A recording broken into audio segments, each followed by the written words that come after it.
nung nag-file ng impeachment case ang House of Representatives against kay VP Sara. Because yung October surveys namin, siyam na alyansa ang pasok sa buong Mindanao. Pagdating nung survey namin after the impeachment, before the incident of bringing the former president to Hague, 4 na lang. So just because of the impeachment, 4 na lang yung natirang alyansa candidates doon sa Mindanao. Kaya kung mapapansin nyo, early on, binawasan ko yung rallies doon sa Mindanao kasi wala rin mangyayari sa amin doon eh. Pupunta kami doon, hindi rin naman namin makukumbinsi yung mga tao. Bakit? Tama rin naman eh. Ba't mo pa sasayangin ang resources ng kampanya doon sa isang lugar na alam naman nila, ekis na sila. Tama naman yung sinasabi nitong si Toby Tiangco na ano yon, yung judgment call na yun, naniniwala tayo. Kasi doon sa punto ng election na yun, na talagang wala na silang maliligawan dyan sa Visayas at Mindanao. Ano na sila doon? Kumbaga markado na sila. At ang gusto na lang mangyari ng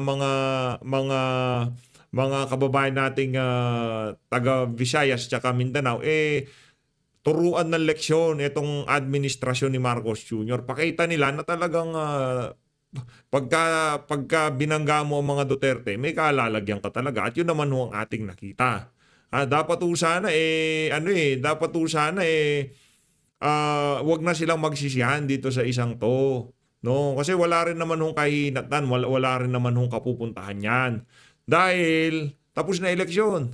Ang nangyayari ho ngayon, nakikita ng ating mga kababayan na talagang mahinang klase itong si Marcos Jr. Kumbaga weak ho talaga siya, weak leader ho talaga siya. Yun no ang lumalabas ngayong mga panahon na to. Dapat sana manahimik na lang, di ba? O ano na lang, natalo kami, ganun talaga. Kasi sa bagay, di rin naman natin maitatago yung mga katanungan na nung nangyari diyan sa Visayas at Mindanao, bakit tinabla kayo ng mga kababayan natin doon? Hindi nga naman may tatago yung mga katanungan na yun. At yung mga banat kay Toby Tiangco, kailangan naman ho niya kasi sumagot. Kaya yan ang kanyang ginagawa ngayong mga panahon na to. Tama naman. Why would we spend time there, no? And I'm saying this because yung impeachment was self-inflicted. Ibig sabihin, yun total control kami. Pero tinuloy namin, for what? For nothing. Diba? Nag-file ng impeachment complaint February 5. Hanggang ngayon, hindi pa nasisimulan. Pinigilan ko sila noon. Ayaw nilang makinig. Sinabi ko, maapektuhan yung mga senador natin. Ayaw nilang makinig. So, yan ang nangyari. Sinong ayaw makinig? Ito bang mama na to ang ayaw makinig? Isa ba Congressman Toby Tiangco, isa ba itong mama na to sa mga ayaw makinig? Sa iyong babala na wag nang ituloy ang impeachment dahil makakasama sa mga kandidato nyo. Yan ang problema. Inuna mo kasing hairline mo JJ Suarez. Yan tuloy, natalo yung mga, ano na lang, kumbaga, yung impeachment na yan, ika nga point of no return. Yung kalaban nila, naghahanap na ng bloodbath. Paano ka ba naman atras? Yung kalaban nyo, hindi niya na iniiwasan. I-impeach mo nyo ko, wala akong pakialam. Magkakaalaman tayo dyan. Diba ganun si Vice President Sara Duterte Sir, clarify ko lang, when you say pinigilan mo sila, sino pa yung tinutukoy natin? Sinabi ko doon sa House na anong stand ko doon sa impeachment. Una, sinabi ko, bakit nyo ginagawa yan? Last day of session. Okay? Last day of session. June 2 pa magpaadidinggin ng Senado yan. Magiging issue yan sa election. So, kaya hindi ako pumirma. Tinuloy nila, yan ang naging epekto. Tapos nasundan pa nung sahig, no? So anong nangyari doon sa isip ng tao?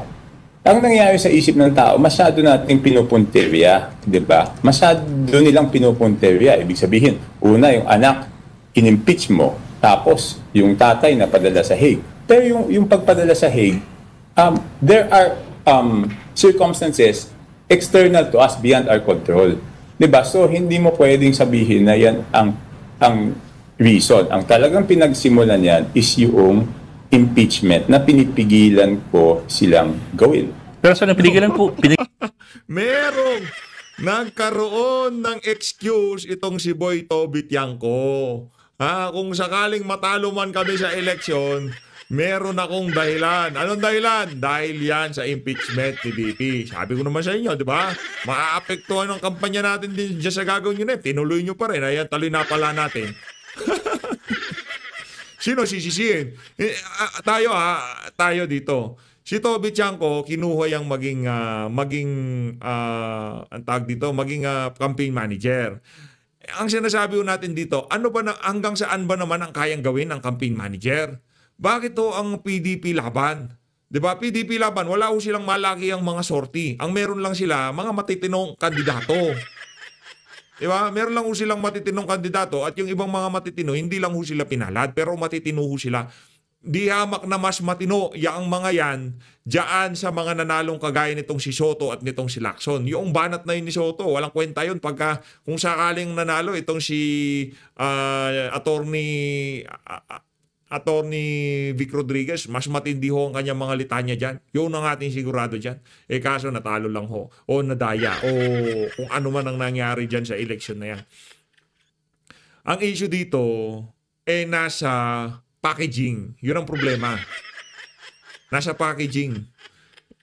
Yung kasing ginawa ho nilang packaging, siraan ng mga Duterte, i-impeach si VP Sara, ipadala sa dahig itong si dating Pangulong Rodrigo Duterte. Habang yung mga kalaban nila, anong pinapangako sa ating mga kababayan? Malinis na pamahalaan. Pag kami nanalo, talagang lahat ng problemang kinaharap natin ngayon, susubukan natin i-address yan.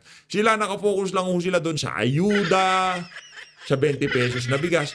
Yun talagang nangyari dyan. Huwag niyong sisihin niya si Toby Chanko. Di ko siya pinagtatanggol. Pero hanggang saan bang kayang gawin ng isang campaign manager? Kung puro sabaw-sabaw ang